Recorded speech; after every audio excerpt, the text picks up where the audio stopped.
Madridistas, quelles sont les actus du côté du Real Madrid en ce vendredi 29 mai 2026? Dans cette vidéo, on parlera du mercato du Real Madrid qui ne donne pas encore spécialement envie. Les pistes les plus sérieuses ne sont que des retours de joueurs avec des clauses de rachat. On parlera également de Florentino Pérez qui estime que le Real Madrid a toujours le meilleur effectif du monde et que juste un bon entraîneur pourrait faire le taf. Et pour terminer, on parlera des noms d'entraîneurs qui ont fuité concernant la campagne d'Enrique Riquelme. Mais avant de vous parler de tout ça, pour tous les Madrilènes qui ne me suivent pas encore et qui ne souhaiteraient un peu de l'actualité Madrid, ça se passe ici, donc n'hésitez pas à vous abonner. Et surtout, n'oubliez pas de partager la vidéo à tous vos proches qui méritent d'être régulièrement informés sur l'actualité Madrid. Allez, on enchaîne.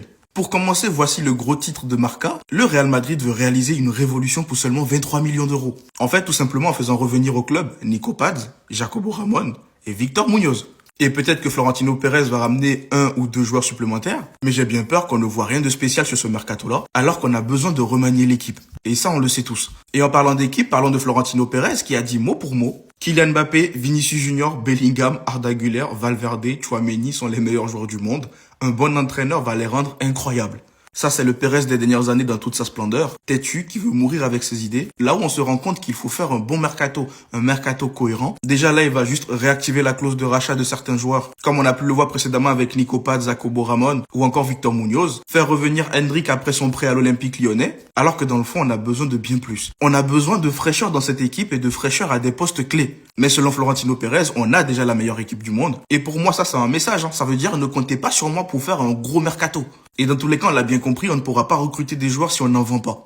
Et Pérez n'a pas l'air de vouloir en vendre.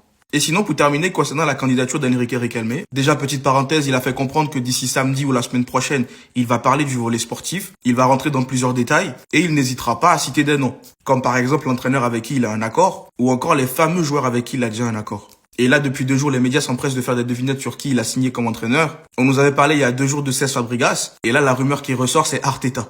Parce qu'il aurait dit que l'entraîneur en question a déjà gagné. Dans tous les cas, vous pouvez toujours compter sur moi pour vous tenir informé par rapport à ces élections. On parlera du projet de Riquelme quand il le mettra sur la table dans le week-end ou la semaine prochaine. Dans tous les cas, dites-moi ce que vous en pensez de tout ça dans les commentaires. Et surtout, pour ne rien louper, vous savez ce qu'il vous reste à faire. Abonnez-vous.